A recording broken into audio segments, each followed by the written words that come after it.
महिसागर में अनेक अनेक ऋषिगण जिस समय स्नान करते हुए चर्चा कर रहे थे और नारद मुनि वहाँ पर पहुँचे तो उन्होंने देखा कि वो लोग सभी एक चर्चा में शामिल हैं और जिसमें उन्होंने ये कहा कि हम लोग उस राजा धर्मवर्मा की आकाशवाणी को सुन करके बड़े ही अचंभित हैं कि ऐसे प्रश्न किए गए हैं जिनका उत्तर खोजने वाले उस तपस्वी राजा ने सब जगह कितना बड़ा पुरस्कार की घोषणा कर दी, लेकिन उत्तर देने के लिए कोई तत्पर नहीं हुआ।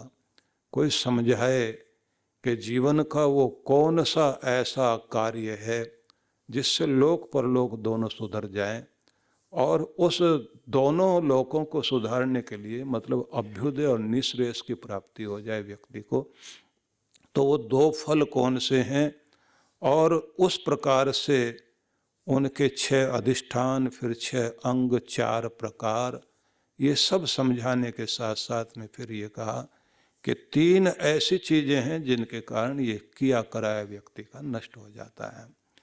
नारद ऋषि ने इस सब का उत्तर देने के लिए मन में भावना रखी और उन्होंने एक वृद्ध ब्राह्मण का वेश धारण किया और वेश धारण करने के बाद में फिर वो राजा धर्मवर्मा के पास पहुँचे। वहाँ जाकर उन्होंने उत्तर देना शुरू किया और जब उन्होंने उत्तर दिया तो उनके उत्तर से वो इतने प्रसन्न हुए कि उन्होंने 7 लाख गौवें और 7 लाख स्वर्ण मुद्राएं और साथ साथ 7 गांव नारद जी को दान स्वरूप दिए, दक्षिणा रूप में नहीं।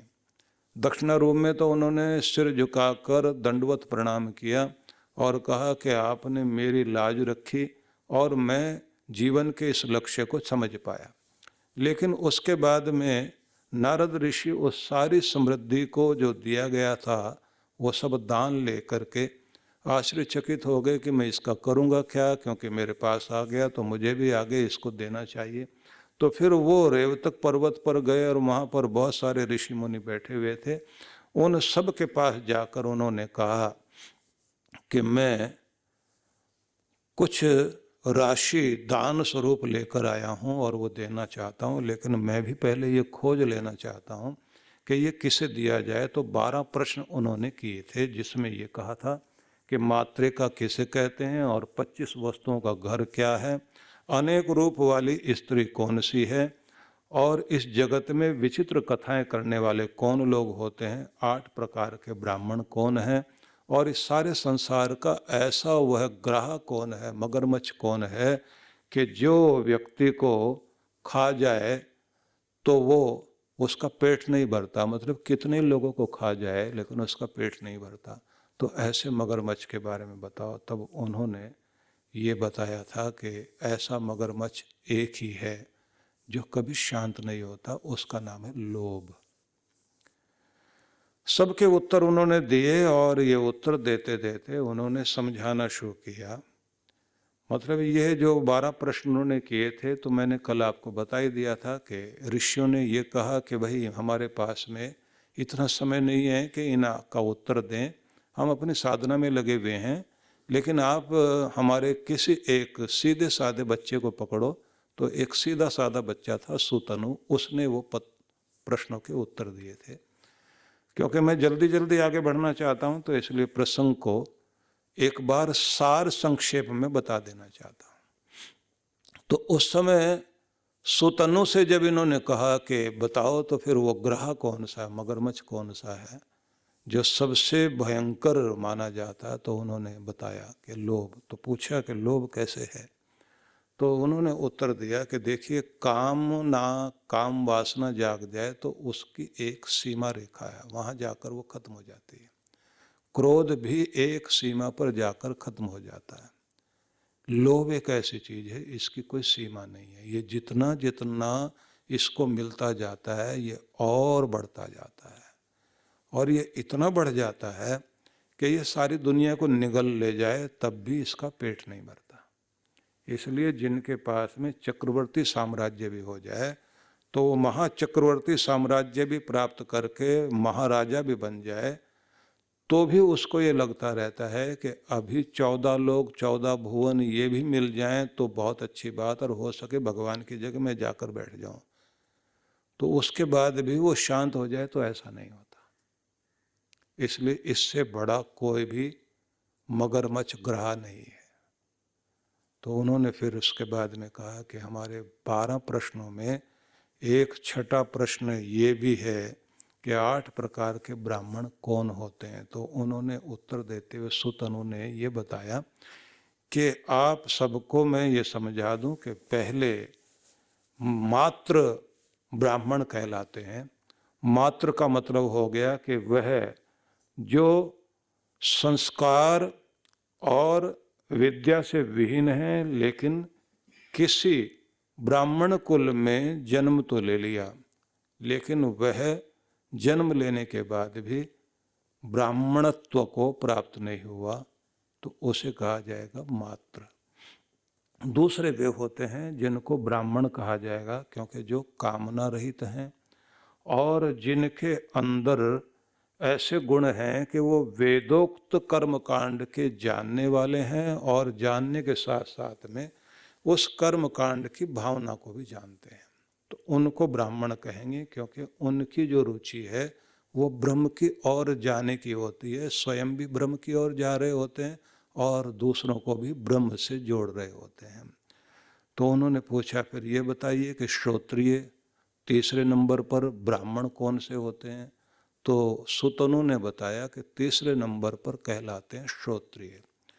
तो श्रोत्रिय वह होते हैं जो वेद वेदांगों के पूर्ण ज्ञाता हों और जानने के साथ में श्रुति को हृदयंगम करने के साथ साथ में थोड़ा सा मैं आपको समझा दूं, क्योंकि अगर हम लोग गिनती गिनाते चले गए तो चीज़ें रह जाएंगी, क्योंकि मुझे बताना बहुत सारा है और ये प्रसंग मैं चाहता हूँ आज पूरा हो जाए, फिर इससे अगले प्रसंग में चलेंगे।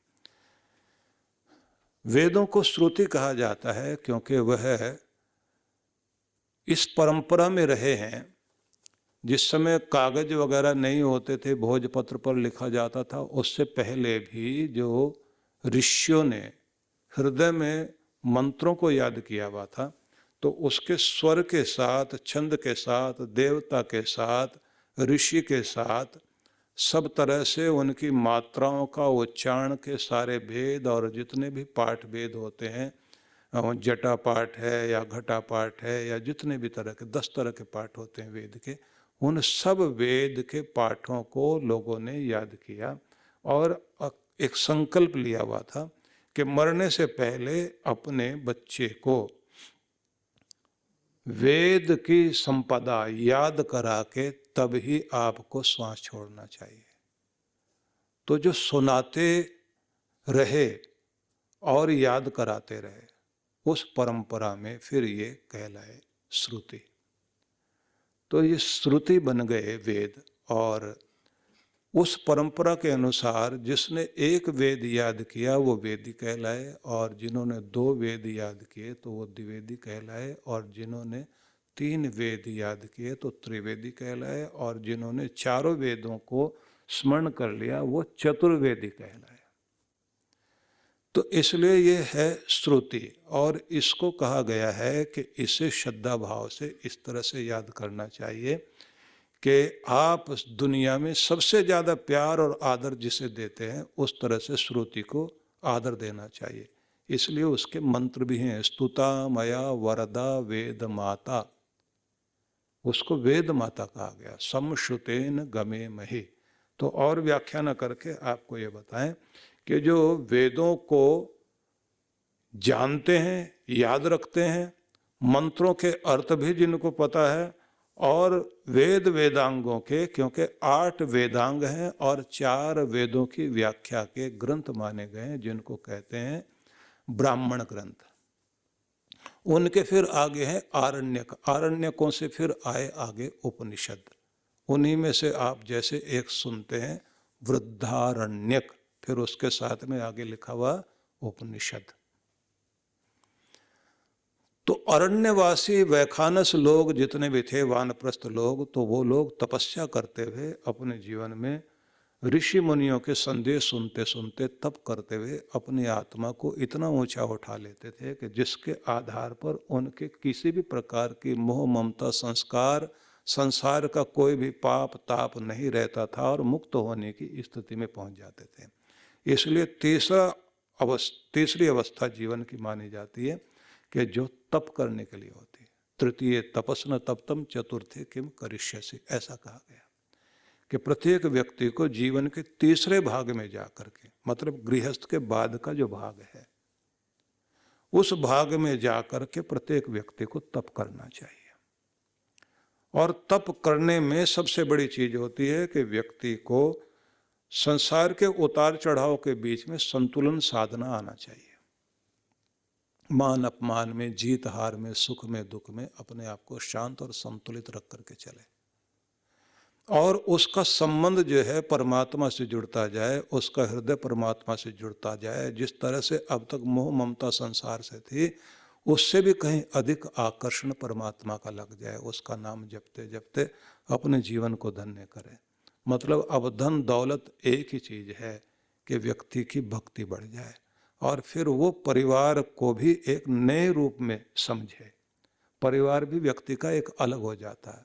आध्यात्मिक व्यक्ति का परिवार क्या होता, उसको कहा गया धैर्यम यस्य पिता क्षमा च जननी शांति चिरम गेहनी। धैर्य को पिता मान करके चले। धैर्यम यस्य पिता क्षमा च जननी, जैसे माँ को आदर देता है ऐसे व्यक्ति जो क्षमा को आदर दे, माफ करने का गुण होना चाहिए। शांति चिरम गेहनी, और जैसे पत्नी का साथ जीवन के लिए माना जाता है, जीवन यात्रा में दूसरा सहयोगी आपके आदर्श को पूर्ण करने वाला अगर कोई है तो आपकी पत्नी होती है। तो कहते हैं ना कि पत्नी का सम्मान और उसका संरक्षण पति की जिम्मेदारी है। तो उसी तरह से प्रत्येक व्यक्ति की जिम्मेदारी है वो अपनी शांति की रक्षा करे, शांति भंग ना होने दे। उम्र बढ़ती चली जाए लेकिन उलझना नहीं है, सुलझना है। खुद सुलझे हुए जीवन जियो, दूसरों को भी सुलझाओ। ना उलझो ना उलझाओ, ना टेढ़ी जिंदगी जियो और ना दूसरों के साथ में टेढ़ेपन से बर्ताव करो। इस तरह से कहा गया है कि इसमें दया बहन है और सत्य बेटा है। एक परिवार इस तरह से माना गया। और इस परिवार में भोजन भी क्या करना है वो भी आगे बताया गया। ज्ञानामृतम भोजनम दिशोपि वसनम, ज्ञान के अमृत का भोजन करे और सब दिशाओं को अपना मान करके चले। ये ते यस्य कुटुंबिनो वद सके कस्माद भयम योगिनः, जिसके ऐसे ऐसे संबंधी रिश्तेदार बन गए, ऐसे योगी को दुनिया में कहीं भय चिंता फिक्र दबाव तनाव प्रतिशोध दुख पीड़ा नहीं है। वो परमात्मा के आनंद में जीवन जीता है। तब उस व्यक्ति के जीवन को कहा जाता है कि श्रोत्रिय बनकर दुनिया में रह रहा है। इसलिए गुरु को भी ये कहा जाता है तद विज्ञानार्थम, जानने के लिए, श्रोत्रियम ब्रह्मनिष्ठम, जो श्रोत्रिय और ब्रह्मनिष्ठ है उस गुरु के पास जाना चाहिए, ऐसा ग्रंथों में कहा गया। तो मैं व्याख्या न करके आपको उसी तरह से सुना दूं जैसे कि यहाँ वर्णन है। तो उसके बाद उन्होंने कहा, सुतनु ने कहा कि नारद जी को जो उस समय सामने खड़े हुए थे, कि आपको ये भी मैं बताऊं कि चौथे नंबर पर कहलाते हैं अनुचान। ब्राह्मण का ये एक और रूप है जिसमें कहते हैं ये कोटियां हैं, प्रकार हैं। ये वह स्थिति है, सीढ़ियां हैं कि आप कौन से पाए पर खड़े हो। मतलब आपने केवल मात्र इतना किया है कि ब्राह्मण कुल में जन्म ले लिया तो मात्र हो गए, मात्र इतने, बस इतना ही, इतनी बात, उसको मात्र कहा गया। और अगर ब्रह्म की जिज्ञासा जीवन में आए, जैसे दर्शन ही शुरू होता है ना, अथा तो ब्रह्म जिज्ञासा, तो व्यक्ति के जीवन में ब्रह्म की जिज्ञासा आ गई और वेदोक्त कर्मकांडी बनने के साथ में वह कामना रहित होकर निष्प्रिय होकर अपने भी कल्याण में लग गया और दूसरे के कल्याण में लग गया, और फिर वो ब्रह्म की ओर बढ़ रहा है, भगवान की ओर बढ़ रहा है, तब ब्राह्मण कहलाएगा। श्रोत्रिय की व्याख्या भी मैंने की है। अनुचान इससे चौथे नंबर पर आता है, जिसको कहा गया है कि वेद का तत्वज्ञ, तत्वों को जानने वाला। साथ में कहा गया शुद्ध आत्मा, आत्मा को पवित्र करे। जैसे आपके ग्रंथों में लिखा है कि गायत्री को जपे, गौओं के मध्य में रहे और गुरु के निर्देश पर जीवन जिए और औषधियों वनस्पतियों का ठीक से उपयोग करे। तत्तरत संबंधी धावती इन मंत्रों का पाठ करते हुए अपनी आत्मा को शुद्ध करे, पाप और प्रायश्चित करते हुए, पाप का प्रायश्चित करते हुए अपने जीवन को शुद्ध करता चला जाए। और चांद्रायण व्रत करने के साथ साथ तपस्वी व्यक्ति को चाहिए कि वो अपने जन्म जन्मांतरों के पाप ताप को जलाकर समस्त प्रकार के कुसंस्कारों से रहित होकर शुद्ध आत्मा हो जाए। तो कहते हैं ऐसा व्यक्ति इस लोक को पार करके ब्रह्म लोक का यात्री बनता है। एक सांस में इतना ही बताया जा सकता था, लेकिन मैं ये बता दूं आपको, ये पूरी यात्रा है।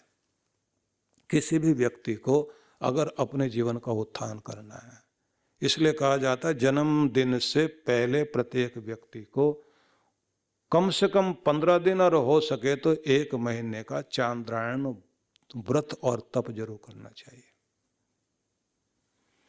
श्री कृष्ण भगवान ने इस पर बहुत सुंदर व्याख्या की, पुराणों में उसका वर्णन आता है। तो और आगे बढ़ते हैं, क्योंकि अगर एक ही जगह रुक गए तो फिर हम तो इसी की कथा करने लग जाएंगे। लेकिन मैं आपको बताना चाहता हूं कि जीवन का मर्म समझना चाहिए। तो कहा गया है कि वह व्यक्ति जो शुद्ध आत्मा है लेकिन साथ साथ में अध्यापन में समर्थ है, शास्त्र को समझाएगा वो जो समझता हो। जो अंदर स्पष्ट ना हो वो बाहर समझा नहीं सकता, ये हमेशा ध्यान रख लीजिए। जितना आप अपने मस्तिष्क में स्पष्ट होंगे उतना ही अच्छे ढंग से आप अपनी बात को समझा सकते हैं। कुछ लोग जो गोल गोल घूमते रहते ना शब्द लेकर के, बता ही नहीं पाते कि बात क्या है, तो उसका मतलब ये है कि खुद भी स्पष्ट नहीं है। समझाना, अध्यापन करना, तो उसको कहा गया है कि ये आपकी वो अवस्था है कि जिसको आप अनुचान कहेंगे। लेकिन इससे भी एक और ऊपर की सीढ़ी है, उसको भ्रूण कहा गया है। यह जो भ्रूण वाला है, तो इसमें एक बड़ी बात होती है कि ऐसे सारे गुण हैं व्यक्ति में, लेकिन उसके बाद भी उसको एक चीज का ध्यान रखता है कि बिना यज्ञ किए कभी भी वो भोजन नहीं ग्रहण करता। अग्निहोत्री बन गया। अब अग्निहोत्री होने के बाद में बड़ी बात उसकी क्या होती है, यज्ञ का जो शेष होता है उस यज्ञ शेष को ग्रहण करके अपने पेट को भरता है। जैसे कणाद ऋषि ने संकल्प लिया हुआ था कि अन्न कौन सा ग्रहण किया जाए, क्योंकि अन्न से मन, पानी से वाणी, इनका बड़ा प्रभाव पड़ता है ना। संग का रंग पड़ता है व्यक्ति के जीवन में। जैसा संग वैसा रंग, जैसा पानी वैसी वाणी, और जैसा अन्न वैसा मन, और जैसी व्यवस्था वैसी अवस्था। आदमी के जीवन की जैसी व्यवस्था होती है ना, जैसा सिस्टम बना के चलता है, वैसी दशा में वैसी अवस्था में जीवन जीता है। अगर किसी की अवस्था बिगड़ी हुई तो इसका मतलब है उसकी व्यवस्था बिगड़ी हुई है। और अगर अपनी व्यथा को ठीक करना है तो अपनी व्यवस्था को ठीक करना चाहिए। अगर अपनी दशा ठीक करनी है तो सबसे पहले व्यक्ति को दिशा ठीक करनी चाहिए, उसकी डायरेक्शन ठीक होनी चाहिए। सही डायरेक्शन में काम करे तो दशा ठीक हो जाएगी। कणाद ऋषि ने मन में संकल्प ले रखा था, जिन्होंने एक दर्शन दिया, फिलॉसफी दी भारत को। भारत के महान ऋषि, महान दार्शनिक, उनका नाम था कणाद। तो उनका संकल्प ये था कि अन्न भी किसी का न खाएं हम, न राजा का न प्रजा का। फिर कौन सा? वो अन्न जिस पर किसी का अधिकार नहीं हो और हो तो सबका अधिकार हो। तो ऐसा कौन सा अन्न था? तो एक शिलावृत्ति कहलाती है। शिलावृत्ति वो होती है, खेतों में किसान जो है वो जब अपने अनाज को, फसल को काटते हैं तो काट के अपना अनाज उठा के चले जाते हैं। पीछे कुछ दाने पड़े रहते हैं जिनको पक्षी खाने के लिए आते हैं। कुछ बालियां पड़ी रह जाती हैं, या तो वो सड़ करके जमीन में खराब हो जाएंगी। उनको चुनने के लिए लोग आते हैं। हम लोगों ने बचपन में देखा है, हम लोगों के खेतों में बहुत गरीब लोग जो है वो बेचारे शिलावृत्ति के लिए आते थे, झोली बनाई हुई अपनी, और जो पड़ा हुआ है बालियां उनको चुन चुन करके अपनी झोली में डालते थे। सद्गुरु श्री सुधांशु जी महाराज द्वारा मानव सेवा को समर्पित संस्था विश्व जागृति मिशन वर्ष 1991 से धर्म, समाज एवं मानवता की सेवा में संलग्न है। यह संस्था 90 मंडलों, सेवा केंद्रों के माध्यम से न केवल भारत अपितु देश के बाहर अनेक देशों में सेवा के कार्य कर रही है। संस्था की स्थापना से लेकर अब तक विगत 30 वर्षों में जहां लोगों को सन्मार्ग पर प्रेरित करने के उद्देश्य से गुरुवर ने 7000 से अधिक प्रवचन दिए हैं, वहीं देश के राज्य की राजधानियों व प्रमुख नगरों में लगभग 40 आश्रम, 25 मंदिर, सत्संग भवन व ध्यान साधना केंद्रों का निर्माण हुआ है। दिल्ली में करुणा सिंधु धर्मार्थ अस्पताल एवं फरीदाबाद के आरोग्य धाम अस्पताल में लाखों जरूरतमंद रोगियों का उपचार व ऑपरेशन किया गया है। अनाथ गरीब बच्चों के लिए सूरत में अनाथाश्रम, दिल्ली एवं कानपुर में गुरुकुल, फरीदाबाद में ज्ञानदीप विद्यालय, मुरादाबाद में सृजन प्राइमरी स्कूल, झारखंड के रुक्का खूंटी गांव में आदिवासी बच्चों के लिए 2 पब्लिक स्कूल समेत दिल्ली में उपदेशक महाविद्यालय भी बनाया गया है। इन शैक्षणिक संस्थाओं में लगभग 2500 बच्चों को शिक्षित व संस्कारित किया जाता है। दिल्ली के आनंदधाम आश्रम में जहां वृद्धाश्रम एवं वानप्रस्थ संचालित हैं, वहीं आश्रम की कामधेनु गौशाला में 125 गौओं की सेवा की जाती है। कामधेनु गौशाला की तरह ही देश के प्रमुख नगरों में 7 अन्य गौशालाएं भी संचालित हैं। साथ ही पूजा पाठ, यज्ञ अनुष्ठान से लोगों में धार्मिक भावना जागृत की जाती है। ओम अग्नये सप्तजिह्वाय स्वाहा, ओम अग्नये हव्यवाहनाय स्वाहा, ओम अग्नये शोधनजाताय स्वाहा। गरीब जरूरतमंद महिलाओं को सक्षम बनाने के लिए जहां कई तरह के प्रशिक्षण दिए जाते हैं, वहीं गरीब कन्याओं के विवाह में सहयोग भी किया जाता है। प्राकृतिक आपदा जैसे कि बाढ़, भूकंप, तूफान आदि में जहां मिशन द्वारा प्रधानमंत्री राहत कोष में सहयोग किया जाता है, वहीं जैसे वर्तमान में चल रही महामारी कोरोना संकट काल में जरूरतमंदों को भोजन, राशन किट व सांसों के संकट से जूझ रहे जरूरतमंद मरीजों को देश विदेश से मंगाकर ऑक्सीजन कंसंट्रेटर बांटे गए। मानव सेवा को ईश्वर भक्ति मानते हुए सेवा परमो धर्म के भाव से विश्व जागृति मिशन के सेवा कार्य निरंतर जारी हैं। आइए मिशन के सेवा पथ पर बढ़ते कदमों में कदम से कदम मिलाकर चलें और मानवता की सेवा में दान सहयोग कर पुण्य के भागीदार बनें।